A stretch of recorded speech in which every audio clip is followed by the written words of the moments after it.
नमो अर्हन्ताणं नमो सिद्धाणं नमो आयर्याणं नमो वज्रायाणं नमो लोये सव्वसाहूढम्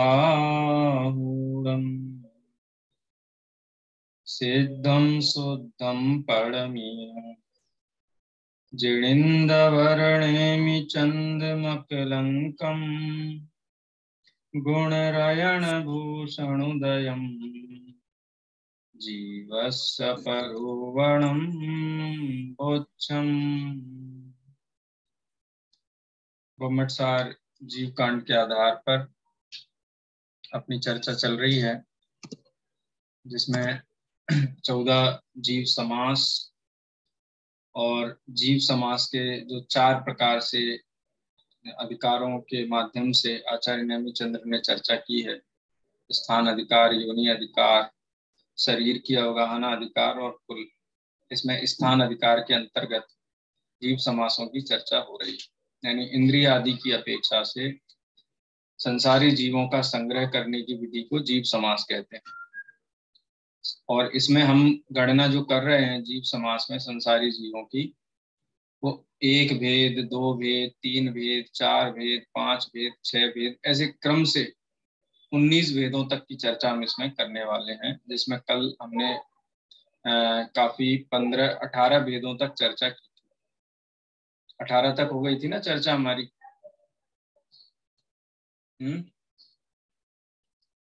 जी sir. नहीं sir, 15 तक, 16 तक हुई थी सर। 16 तक हुई थी ना, ठीक है। अच्छा, ये 16 भेद किस प्रकार से किए जाएं, ये विषय आपको ख्याल में आ रहा है कि कठिन लग रहा है? सर आ रहा है ना? क्या ये कोई बहुत बड़ा वो नहीं है, ऐसा कोई पेच वाला विषय नहीं है, खाली फॉर्मूला है। ये फॉर्मूला समझ लीजिए। फॉर्मूला ख्याल में आ गया है तो वेद प्रभेद गिनती करने में बिल्कुल भी तकलीफ नहीं होनी चाहिए। ये तो विषय समझ में आ गया है कि 1 भेद करना कैसे, 2 भेद कैसे करना, लेकिन भेद करते समय एक सावधानी रखना है कि उन भेदों के माध्यम से जीवों का संग्रह करने के उपरांत कोई भी संसारी जीव छूटना नहीं चाहिए। सामान्य से एक जीव का तो सभी गर्वित कर लिए, स्थावर और त्रस भेद किए तो स्थावर और त्रस में सभी जीवों को गर्भित कर लिया। 3 भेद किए, स्थावर, विकलेंद्री, सकलेंद्री, तो भी सभी संसारी जीवों का संग्रह कर लिया। यानी भेद करते समय जीव समास के कोई भी छूटना नहीं चाहिए संसारी जीव, तो भेद पक्के हैं। अगर कोई छूट गया है तो उसको ऐड करने की जरूरत है। जैसा कि आपने कहा कि 16 भेदों तक अभी हम समझ चुके हैं। आगे के भेदों की चर्चा अब हम करने वाले हैं। मैं ने पिछली जो कक्षा है, उस पिछली कक्षा में आप जैसा कह रहे हैं ना, 15-16 भेदों तक की चर्चा हम कर चुके हैं। आगे अब जो भेद हैं उनको आज हम इस कक्षा में समझने का प्रयास करेंगे। मैं कोशिश कर रहा हूँ कि मैं लिख करके भी आपको समझाता जाऊं, तो ये चीज आपको थोड़ी स्पष्टता के साथ में ख्याल में आए, इसलिए एक डॉक फाइल में मैं आपको ये लिखता भी जाऊंगा जिससे कि आपको समझ में आए। दोहराने की जरूरत तो नहीं है? किसी को लग रहा है 15 भेदों तक रिपीट करने की जरूरत है? नहीं सर, नहीं है ना? आगे बढ़े जी। ठीक है, फिर आज हम आगे बढ़ते हैं। जो 2 गाथाएं तो इससे संबंधित हमारी हो गई।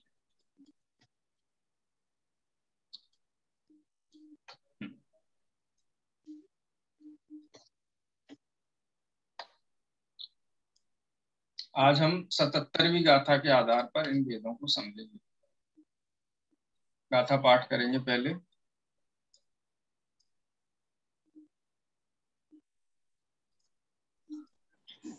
तग जुगलम मितसस्सय जुगलम हितसस्सय पण भंग जुदेषु होन्ते उणवीसा।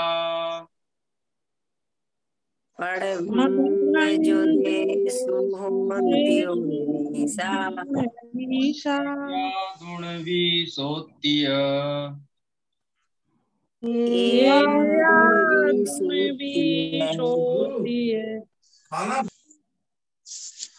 इगे वेते गुणे देहवे ठाणा। इगिबिति गुणे हवे ठाणा। अच्छा, आप कह रहे हैं 15 तक भेद हो गए थे ना? 15 तक, तो 15 तक भेद कैसे किए थे वो मैं एक बार 15 से बोल देता हूँ। एक सेकंड में आपको ना लिख करके करवाता हूँ तो ज्यादा क्लियर रहेगा। लिख करके करवाएंगे ना तो आपको ज्यादा अच्छे से क्लियरिटी के साथ में समझ में आएगा। पेज दिख रहा है आपको? जी। 5 स्थावर, ठीक है। 5 स्थावर के नाम तो मालूम ही है आपको। 5 स्थावर का हम गुणा करें किसके साथ में? बादर और सूक्ष्म। 2 के साथ में। बादर और सूक्ष्म। बादर और सूक्ष्म। सूक्ष्म। हाँ, ये कितने भेद हो गए? इक्वल टू 10 हो 10 हो हो। गए। ठीक है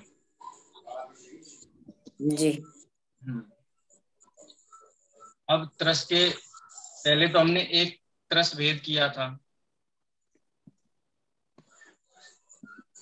एक त्रस तो कितने हो गए थे? 11। 11। ठीक है। अब इसी फॉर्मूला को हमको रिपीट करते जाना है।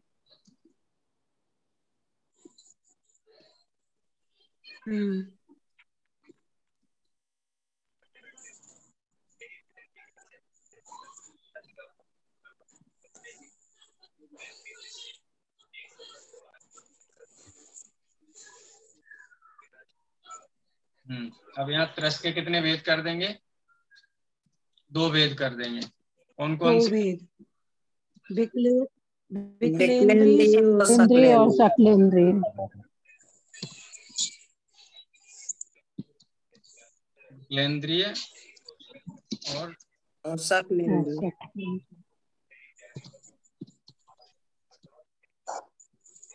सकलेंद्रिय त्रस कितने भेद हो गए अभी? 12। ठीक है।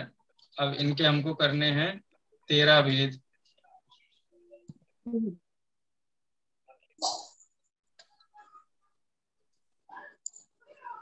तो क्या करेंगे इसमें? सकलेंद्री के 2 संगी और असंगी। त्रस के 3 कर देंगे। असंगी और संगी कितने हो गए टोटल अभी? 13। ठीक है। अब हमको 14 भेद करने हैं। 14 भेद करने हैं तो क्या करेंगे? वो 10 तो वो ही हो जाएंगे 5 स्थावरों के बाद। फिर 2 इंद्रिय, 3 इंद्रिय, 4 इंद्रिय और 5 इंद्रिय। 4 भेद करेंगे। 2 इंद्रिय, 3 इंद्रिय, 4 इंद्रिय।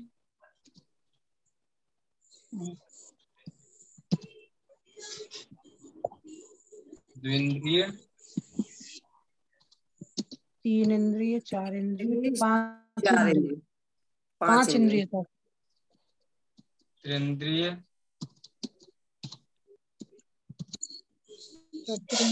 4 इंद्रिय, 5 इंद्रिय। 5 इंद्रिय। कितने हो गए अभी? 14 भेद हो गए। 14 भेद हो गए। अब हमको 15 भेद करने हैं।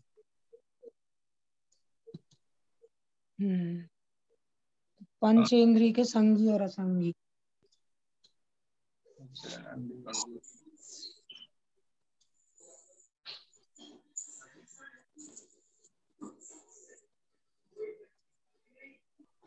अब ये 5 इंद्रिय के 2 भेद कर देंगे, संगी और असंगी। संगी और असंगी।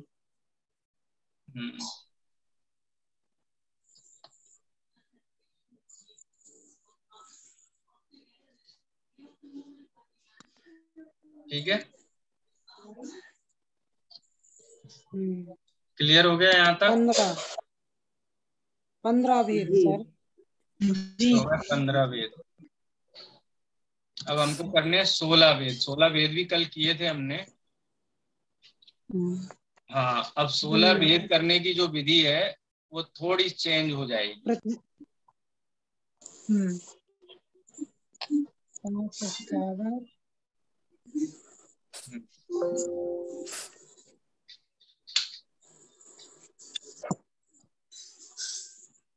अब 16 भेद हम कैसे करेंगे इनके? 5 स्थावर में 5 स्थावर, 4 बादर सूक्ष्म, पृथ्वी का एक, अग्नि का एक, जल का एक और वायु का एक। सॉरी, जल का, पृथ्वी का है, जल का है, जल का है, अग्नि का एक, वायु का है। काय शब्द नहीं लिखना चाहिए, कायिक लिखना चाहिए। पता है क्यों? काय लिखने पर पत्थर आदि जो होते हैं, जो जीव रहित हैं, वो उनका ग्रहण होता है। अजीब हो जाएंगे। कायिक लिखने पर जीव हो जाते हैं। वायु कायिक।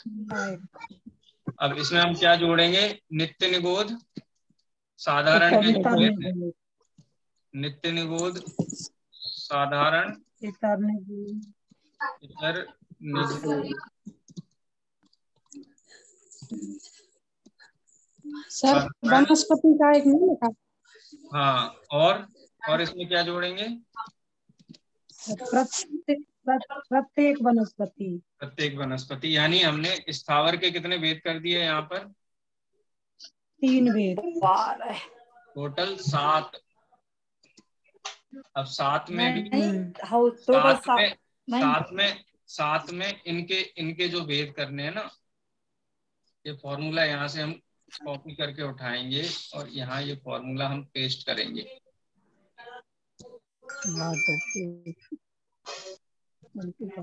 ये तो हो गए 12। पृथ्वी का एक बादर, प्रत्येक वनस्पति 13 है।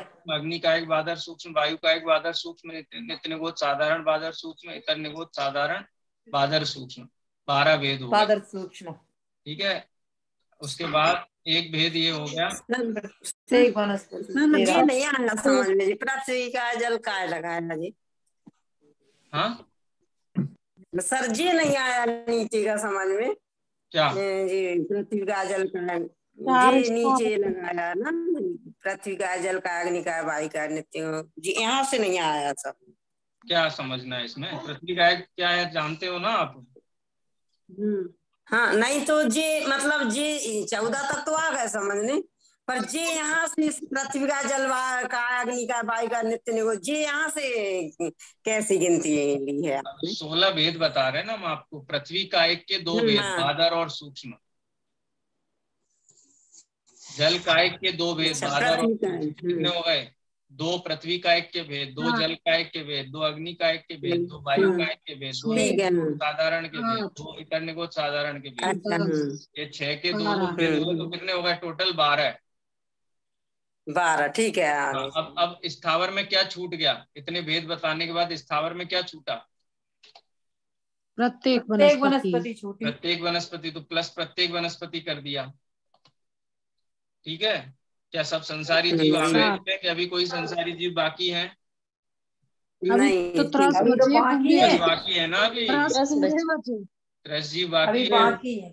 अब 13 जीवों की हम गिनती करेंगे। तो 13 जीवों में विकलेंद्रिय, संगी और असंगी। हाँ, इसमें हम विकलेंद्रिय ऐड करेंगे। विकलेंद्रिय के भी 3 डाल लो, तब गिने जाएंगे। विकलेंद्रिय, संगी और असंगी। संगी पंचेंद्री या संगी सकलेंद्री, कॉपी कर ले रहे ऊपर से।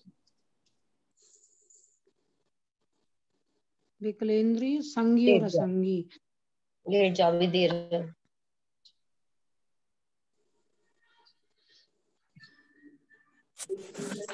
असंगी नहीं आया।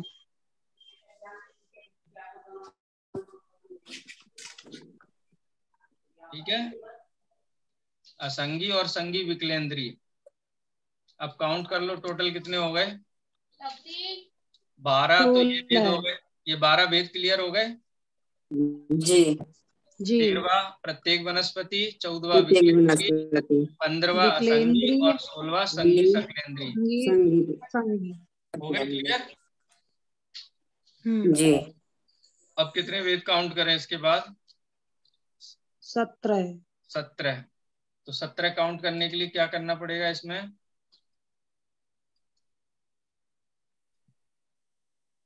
सोलह से 17 करने के लिए क्या करना पड़ेगा हमको? फिर से 2 इंद्री, 3 इंद्री, स्थावर के 13 ही रहेंगे।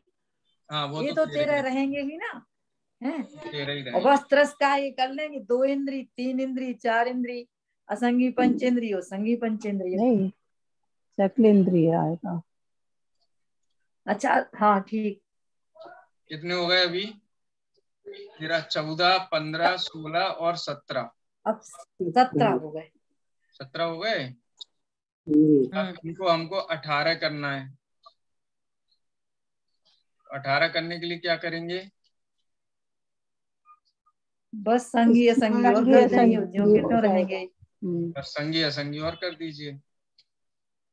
इसमें हम संगी असंगी और ऐड कर देंगे।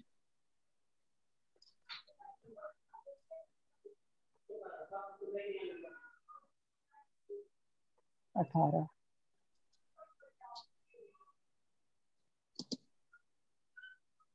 ठीक है, 18 भेद तक होगा। यानी ये हमारी 76 नंबर की गाथा तक के भेद जो हमने कल किए थे, उनको एक बार फिर मैंने आपको 11, इसके पहले के मैं नहीं गिनवा रहा हूँ, 1 2 3 4 5 6 7 8 9 10, वो आप लगा लेना। लेकिन अभी 18 तक के भेद हमने यहाँ गणना कर ली। ये मूल जीव समास चल रहा है अभी, मूल जीव समास। अब इसमें 19 करने के लिए क्या करेंगे? 19 करने के लिए ये प्रत्येक के 2 भेद हो जाएंगे ना, प्रतिष्ठित। वेरी गुड, वेरी नाइस, बहुत बढ़िया, बहुत बढ़िया, एकदम सही उत्तर दिया आपने। अब हम प्रत्येक के 2 भेद कर देंगे। प्रत्येक वनस्पति के प्रतिष्ठित और अप्रतिष्ठित। अप्रतिष्ठ और अप्रतिष्ठ। अब काउंट कर लो टोटल कितने हो गए? 19 भेद हो गए। ठीक है, तो हमने 1 से लेकर के 29 तक के भेदों की गणना कर ली। 29 के बाद कितने भेदों की गणना होगी? अब 20 की गणना नहीं करेंगे। 20 हो सकते हैं, 20 भी, 20, 21, 22 आप ऐसे गिन सकते हो। ये जैन गणित की विशेषता है कि जिस श्रेणी में संख्याओं की गणना प्रारंभ की जाती है, संख्यात असंख्यात अनंत तक उस श्रेणी में हम गणना कर सकते हैं इस प्रकार से। लेकिन अभी यहीं रुक रहे हैं। अब हम 77 नंबर की गाथा पे आएंगे। सग जुगलम्मित सस्य पण भंग जुदेशु होंति उणवीसा। यहाँ तक हमारी चर्चा पूरी हो गई 19 तक की। यानी सग जुगलम्मी, सग जुगलम्मी उन सभी को, सभी युगलों को, सग जुगलम्मी सप्त युगले। सग माने होता है सप्त, जुगलम्मी माने सप्त युगल। तो सप्त युगल तो वो हो गए थे, युगल शब्द का मतलब बादर और सूक्ष्म, और बादर और सूक्ष्म के पहले जो सप्त भेद किए थे, सप्त भेद, वो सप्त भेद सप्त जुगलम्मी। यानी पृथ्वी का एक का युगल, जल का एक का युगल, अग्नि का एक का युगल, वायु का एक का युगल, साधारण निगोदिया का युगल, नित्य निगोदिया का युगल, इतर निगोदिया का युगल और प्रत्येक में सप्रतिष्ठ और अप्रतिष्ठ का युगल। ऐसे टोटल 7 युगलों को, 7 युगल जो साधारण वनस्पति के हैं, वो अगर 7 युगलों की टोटल गणना की जाए तो कितने हो गए? 14। 7 दूनी 14 ना। 7 जैसे 7 जोड़ी जूते, तो टोटल कितने जूते हुए? 14। जूते का उदाहरण नहीं लेना चाहिए है शास्त्र करते समय है और किसी का ले लेते हैं, कान के कुंडल का ले लेते हैं। 7 जोड़ी कुंडल, तो टोटल कितने हो गए? 14 हो गए। ठीक है। और 5 वेद हो गए त्रस के, 2 इंद्री, 3 इंद्री, 4 इंद्री, संगीत, तो कुल मिलाकर के हो गए 19। 19 तक की काउंटिंग क्लियर है जी। अब एया दुण विसोत्य, क्या कहते हैं कि एया दे दुण विसोत्य, माने ये जो 59 जो भेद हुए हैं उनके क्या करें? पंक्तियां बनाएं। कैसे पंक्तियां बनाएं? एक पंक्ति बनाएं। एक पंक्ति बनाएंगे तो 19 भेद होंगे। गुणित करें, 2 पंक्तियां बनाएं। अब 2 पंक्तियां कैसे बनेंगी? 2 पंक्तियां कैसे बनेंगी वो देख लीजिए आप। अब इनकी 2 पंक्तियां बनाते हैं अपन। यानी जो ये जो टोटल 19 भेद हैं, इन टोटल 19 भेदों में एक पंक्ति बनाएंगे तो कितने भेद कहलाएंगे? 19। एक पंक्ति बनाने का मतलब है कि इसमें पर्याप्तक अपर्याप्तक का भेद नहीं करना, तो एक पंक्ति कहलाएगी। 2 पंक्ति बनाएंगे तो, आवाज आ रही है बैकग्राउंड में से? जिन लोगों के वो म्यूट रखें, जिनके बैकग्राउंड में आवाज नहीं आ रही है वो ही अनम्यूट रखें बस। ठीक है। 19 की 2 पंक्तियां बनाएंगे। 2 पंक्तियां बनाने का मतलब है कि इस 19 में पर्याप्त और अपर्याप्त का भेद डालना। पर्याप्तक और अपर्याप्तक, तो टोटल कितना हो गया? 19 दूनी 38 हो गया। अभी इसमें भी हम 19 की तीसरी पंक्ति बनाएंगे। तीसरी पंक्ति बनाने का मतलब कि पर्याप्तक के 2 भेद करना। निर्वृत्त पर्याप्त और लब्ध पर्याप्त। नहीं, पर्याप्तक के 2 भेद हैं, पर्याप्तक और निर्वर्त्य पर्याप्तक। क्योंकि पर्याप्तक नाम कर्म के उदय से ही निर्वर्त्य पर्याप्तक और पर्याप्तक होते हैं, इसलिए पर्याप्तक वाली श्रेणी में डालेंगे। पर्याप्तक और निर्वृत्त,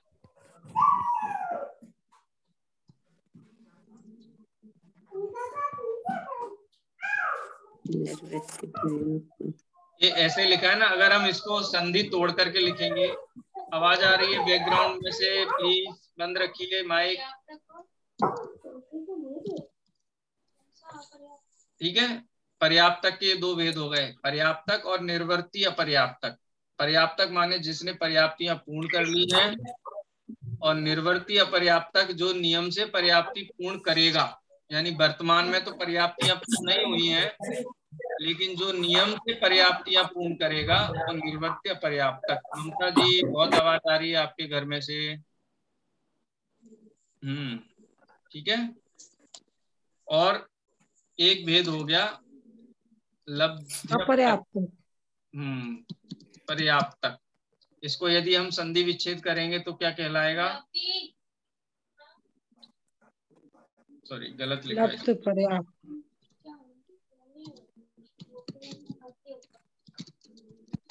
इसको यदि संधि विच्छेद किया जाए तो लब्धि अपर्याप्त, सॉरी, लब्धि अपर्याप्त। तो 3 से गुणाकार किया तो टोटल कितने भेद हो गए? 57 भेद हो गए। बोल रहा हूँ अभी, वही चल रहा है कंटिन्यू, अभी बंद नहीं हुआ हूँ। ठीक है, साधारण भेद करो, पहली पंक्ति में 19 भेद हो गए, 19 के 2 पंक्तियां बनाए पर्याप्तक अपर्याप्तक की, तो 38 भेद हो गए। लब्धि अपर्याप्त किसे कहते हैं? 6 पर्याप्तियां होती है ना, नियम से पर्याप्त। सुनिए, आहार, शरीर, इंद्रिय, श्वासोच्छ्वास, भाषा और मन। दोहराइए मत, आवाज गूंजती है तो सब सुन नहीं पाते हैं। ठीक है, ये 6 पर्याप्तियां होती हैं। अब जिन जीवों ने आहार और शरीर पर्याप्तियां पूरी कर ली हैं उनको पर्याप्तक कहते हैं।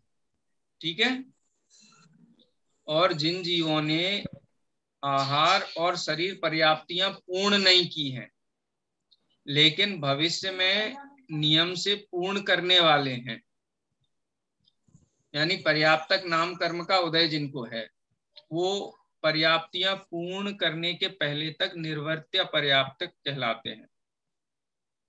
ठीक है, लब्ध्य पर्याप्तक किसे कहते हैं? कि जो जीव शरीर पर्याप्ति पूर्ण करने के पहले ही मर जाते हैं, मरण हो जाता है जिनका, उनको लब्ध्य पर्याप्तक नाम कर्म का उदय है, तो उनको कहते हैं लब्ध्य पर्याप्तक जीव। तो ऐसे ये जो 19 भेद किए हैं, इन 19 भेदों में पहली पंक्ति बनेगी 19 की, दूसरी 2 पंक्तियां बनाएंगे तो 38 हो जाएंगे, इनमें अगर 3 पंक्तियां बनाएंगे तो 57 हो जाएंगे। क्लियर हुआ? सर जी सर। सर कम से कम कितनी पर्याप्तियां पूर्ण होंगी अनिवार्य रूप से? दो आहार और शरीर। और अधिकतम 6 है ना? अधिकतम 6 नहीं, आप इसको गलत ट्रैक पे लेके जा रहे हो। मैं ये कह रहा हूँ कि 2 पर्याप्तियां पूर्ण होने पर पर्याप्तक कहलाता है। शरीर पर्याप्ति पूर्ण हुई तो पर्याप्तक कहलाता है। लेकिन देखो एक चीज और समझ लीजिए आप, ये थोड़ा अलग से मैं बोल रहा हूँ, ये इसमें अभी आया नहीं है, शायद आगे भी नहीं विषय आएगा। कोई भी जीव 6 पर्याप्त, अगर कोई एकेंद्रीय जीव है तो एकेंद्रीय जीव को कितनी पर्याप्तियां हो सकती चार पर्याप्ति हैं? रीति जी, चार पर्याप्ति होती है। 4 होती है। जैसे आहार पर्याप्ति है, शरीर पर्याप्ति है, इंद्रिय पर्याप्ति है और श्वासोच्छ्वास पर्याप्ति। ठीक है, 4 पर्याप्तियां। तो कोई भी जीव जन्म स्थान पर जब पहुंचता है तो चारों ही पर्याप्तियों के योग्य 9 कर्म वर्गणा ग्रहण करना प्रथम समय से ही प्रारंभ करता है। बात ख्याल में आई? जी। पहले ही समय से जो उसकी पर्याय के योग्य पर्याप्तियां हैं उनके योग्य 9 कर्म वर्गणा का ग्रहण एक साथ प्रारंभ करता है। लेकिन आहार पर्याप्ति के योग्य वर्गणाओं को पूरी तरीके से ग्रहण कर लेता है, फिर भी आहार पर्याप्ति पूर्ण हो जाने पर शरीर पर्याप्ति के योग्य वर्गणाओं को ग्रहण करना निरंतर जारी रखता है। अंतर मुहूर्त काल में, माने पहली पर्याप्ति पूर्ण होने के अंतर मुहूर्त काल तक शरीर पर्याप्ति पूर्ण करता है। शरीर पर्याप्ति पूर्ण होने के बाद अंतर मुहूर्त काल तक इंद्रिय पर्याप्ति की योग्य वर्गणाएं ग्रहण करता है। इंद्रिय पर्याप्ति पूर्ण होने के बाद अंतर मुहूर्त काल तक श्वासोच्छ्वास के योग्य कर्माण वर्गणा 9 कर्म वर्गणा ग्रहण करता है। ठीक है, लेकिन धवला ग्रंथ में ऐसा आया है कि शरीर पर्याप्ति पूर्ण होने पर जीव को पर्याप्तक मान लिया जाता है, पर्याप्तक उसको कहा जाता है। अब लब्धि पर्याप्तक जीव को आप देखें तो कोई जीव आहार और शरीर पर्याप्तियों को पूर्ण करने के पहले ही मरण को प्राप्त हो जाए तो वो लब्ध्य पर्याप्तक जीव कहलाता है। माने जो नियम से मरण करने वाला है शरीर पर्याप्ति पूर्ण होने के पहले ही, उसको लब्ध्य पर्याप्तक की श्रेणी में डालता है। मेरे ख्याल से इतना विस्तार काफी है। अब इस पे ही हम अगर जमे रहेंगे तो अभी गोमट सार की बहुत गाथाएं हैं आपके कोर्स में, 100-125 गाथाएं हैं। हम 3 गाथाओं का ही मंथन कर रहे हैं पिछले 3-4 कक्षाओं से, इसलिए थोड़ा आप। सर एक प्रश्न है यहाँ। बोलिए सर। एक प्रश्न है, जैसे अपर्याप्तक नाम कर्म अलग है और लब्ध पर्याप्तक अलग है, नहीं नहीं, जैसे त्रस जीवों का पर्याप्त नामकरण है, तो क्या वो भी लब्ध पर्याप्तक होंगे? देखिए ऐसा है कि हर गति के, अभी ये जो गणना आप जिस प्रश्न पूछ रहे हो ना, उसका विस्तार आगे आने वाला है। जब हम 406, 570 ये जब भेद पढ़ेंगे ना, तब हमको ये बताया जाएगा कि किस किस पर्याय में जीव पर्याप्तक और लब्ध पर्याप्तक हो सकता है, किस किस पर्याय में पर्याप्तक और निवृत्ति पर्याप्तक ही होता है, लब्ध पर्याप्तक होता ही नहीं। जैसे देवादि हैं, नरक आदि हैं, वहां लब्ध पर्याप्तक होते ही नहीं है।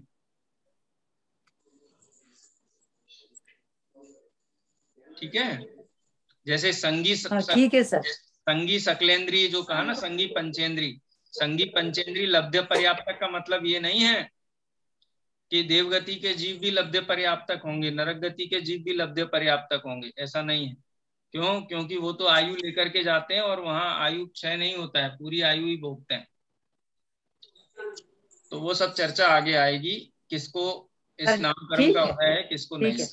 चलिए आगे बढ़ते हैं। अभी ये मैं डॉक फाइल यहीं पे क्लोज करके वापस अपने ग्रंथ की ओर चलते हैं। मेरा क्या है कि मेरा मन ये रहता है कि आपको समझ में आए तभी आगे बढ़ें, लेकिन समझने के लिए दोनों तरफ से बराबर मेहनत करनी होगी, आपको भी करनी होगी, मैं तो कर ही रहा हूँ कोशिश, मेरी मेहनत प्रमाण। तो इसलिए इसको विषय को आप एक दो बार पढ़ आज लीजिए। लिखने पर सर, आज लिखने पर अच्छे से समझ में आया। हाँ, मैं आगे भी लिखता रहूं, ये कह रहे हो आप? सर हम लिखे चाहे नहीं लिखे सर, आप तो लिख दियो। नहीं, अच्छे भी लिखा है। मुझे ऐसा लगा कि एक बार लिख दूं तो शायद दोबारा मुझे ना चर्चा करनी पड़े, इसलिए इस अपेक्षा से मैंने लिख दिया। लेकिन ये कोई आदर्श नहीं है ऑनलाइन क्लास का। ब्लैक बोर्ड पे पढ़ाते समय तो अच्छा लगता है सब, लेकिन यहाँ टाइप करना थोड़ा उतना आसान होता नहीं है कंप्यूटर पे। सर वैसे ओरल में इतना स्पष्ट नहीं हो पा रहा था, अभी अच्छा स्पष्ट हो गया। स्पष्ट हो गया, चलो मेहनत सफल हो गई जी। चलिए अब इसको हम एक बार और देख लेते हैं, रोटेट करना पड़ेगा। चार्ट के माध्यम से एक बार देख लेंगे तो आपको अच्छे से समझ में आ जाएगा। चार्ट दिख रहा है? अब ये विषय पुनः दोहराया जा रहा है इस चार्ट में, फिर से एक बार हम दोहरा रहे हैं पूरा विषय। समझ लीजिए, एक भेद जीव, दो भेद करेंगे तो त्रस स्थावर, तीन भेद करेंगे तो एकेंद्रीय विकलेंद्रीय सकलेंद्रीय, चार भेद करेंगे तो एकेंद्रीय विकलेंद्रीय सकलेंद्रीय और सैनी असैनी सकलेंद्रीय के भेद। तो 1 2 3 4 5 भेद करेंगे तो 5 इंद्रिय। ठीक है, 5 भेद हो गए। 6 भेद यहाँ नहीं किए क्या? अब 6 7 8 वाले आप 6 यहाँ किए ना, ये रहा 6 भेद। 5 स्थावर प्लस 1 त्रस 6 हो गए। 5 स्थावर प्लस विकलेंद्रीय सकलेंद्रीय 7 हो गए। 5 स्थावर प्लस विकलेंद्रीय संगी सकलेंद्रीय असंगी सकलेंद्रीय 8 भेद हो गए। 5 स्थावर प्लस विकलेंद्रीय तीन विकलेंद्रीय, कौन कौन से? 2 इंद्रिय, 3 इंद्रिय, 4 इंद्रिय, 3 विकलेंद्रिय और 1 सकलेंद्रिय मिलाकर के 9 भेद हो गए। हाँ, 10 भेद करेंगे तो 5 स्थावर, 3 विकलेंद्रिय माने 2 इंद्रिय, 3 इंद्रिय, 4 इंद्रिय, संगी असंगी 2, ऐसे 10 भेद हो गए। फिर 11 भेद किए तो इसी का तस जुगले, कण जुगले माने 5 स्थावरों के युगल, तो 10 स्थावर के भेद हो गए। 1 त्रस 11, विकलेंद्रीय सकलेंद्रीय त्रस के 2 भेद कर दिए तो 12, विकलेंद्रीय संगी सकलेंद्रीय असंगी सकलेंद्रीय ऐसे 3 भेद त्रस के कर दिए तो 13, विकलेंद्रीय के 2 इंद्रिय, 3 इंद्रिय, 4 इंद्रिय और 1 सकलेंद्रीय ऐसे 4 भेद त्रस के कर दिए तो 14। ठीक है, सकलेंद्रीय के 2 भेद कर दिए, संगी असंगी तो 15। अब स्थावर के 12 भेद कर दिए, 12 भेद कर दिए स्थावर के पहले। तो पृथ्वी का एक, जल का एक, अग्नि का एक, वायु का एक, नित्य निबोध, उतर निबोध, इनके आधार सूक्ष्म भेद कर दिए तो 12 हो गए। ठीक है, 12 प्रकार के भेद। ये कहाँ तक होगा? 15 हो गया ना, तो 12 ये हो गए और 4 प्रत्येक वनस्पति, विकलेंद्री और सकलेंद्री के 2 भेद, संगी असंगी। तो 12 और 4 16 हो गए। ठीक है, फिर 12 में प्रत्येक, 2 इंद्री, 3 इंद्री, 4 इंद्री, ये 3 विकलेंद्री के भेद और एक सकलेंद्री मिला दिया, तो ये 12 और 5 17 हो गए। 12 में प्रत्येक, 3 विकलेंद्री माने 2 इंद्री, 3 इंद्री, 4 इंद्री, संगी असंगी पंचेंद्री मिलाकर के 18 हो गए।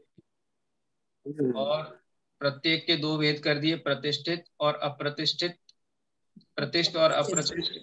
3 विकलेंद्री, 2 इंद्री, 3 इंद्री, 4 इंद्री, ये 3 भेद विकलेंद्री के कर दिए और संगी असंगी के भेद कर दिए, टोटल 19। क्लियर हो गया?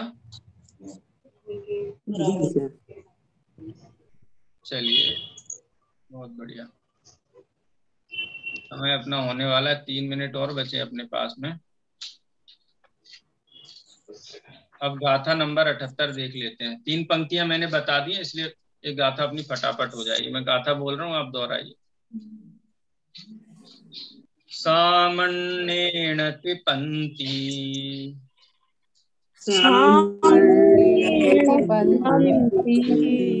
परमा विद्या अपुन्नगे दरे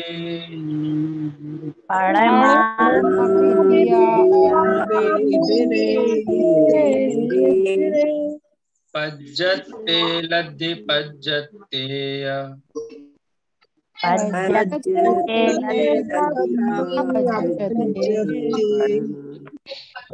परमा हवे पंती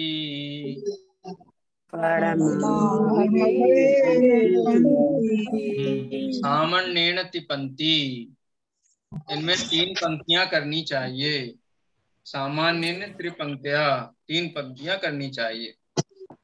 प्रथमा द्वितीया अपुन्नगे इदरे पर्याप्ते लब्ध्य पर्याप्ते प्रथमा भवेत् पंक्ति। 3 पंक्तियां करनी चाहिए। एक सामान्य पंक्ति करनी चाहिए। सामान्य पंक्ति माने प्रथम पंक्ति है वो सामान्य पंक्ति है, माने उसमें हम पर्याप्तक अपर्याप्तक के भेद नहीं करते हैं। विधिया, देखो, सामान्येन त्रिपंक्ति परमा, प्रथम पंक्ति सामान्य, दूसरी पंक्ति विधिया अपुन्नगे इतरे। अपुन्नगे माने अपर्याप्त के इतरे, अपर्याप्तक इतर, इतर माने उसका उल्टा। तो अपर्याप्तक का उल्टा क्या होगा? पर्याप्तक। पर्याप्तक अपर्याप्तक की दूसरी पंक्ति बनानी चाहिए, तो 38 भेद हो जाते हैं। और लब्धि अपज्जते और लब्धि पर्याप्तक और जोड़ दिया जाए इस पंक्ति में, तो तीसरी पंक्ति बनती है। और तीसरी पंक्ति के पर्याप्तक, निवृत्ति पर्याप्तक और लब्धि पर्याप्तक। इसका ये चार्ट भी दिया हुआ है। सामान्य स्थान, अर्ध स्थान और पूर्ण स्थान, इस प्रकार से 57 भेद हो गए। अब हम जीव समाज के आगे और विस्तृत भेद यहाँ करने वाले हैं। उन विस्तृत भेदों को गाथा नंबर 79 में समझाया गया है। यानी 85 संपूर्ण जीव समाज के भेद हम यहाँ करेंगे। 85 करेंगे, उसके बाद 98 भेद करेंगे। 98 के बाद और भी भेद करेंगे 400, देखो 85, फिर 98 और उसके बाद 406 भेद। 406 भेदों तक की स्थान अधिकार के अंतर्गत हम चर्चा करने वाले हैं। फॉर्मूला आपको बता दिया है, इसमें कुछ भी विषय नया नहीं है, आप ये समझ लीजिए। सबसे पहले सब 5 इंद्रिय के बारे में जानते हैं, सब पर्याप्तक अपर्याप्तक जानते हैं, स्थावर त्रस जानते हैं, 4 गतियों के बारे में जानते हैं। उन्हीं के आधार पर ये भेद यहाँ पर किए जा रहे हैं। ठीक है, आज समय हो गया है, यहीं विराम देते हैं। शेष चर्चा अपन कल करेंगे। जिनवाणी स्तुति करें।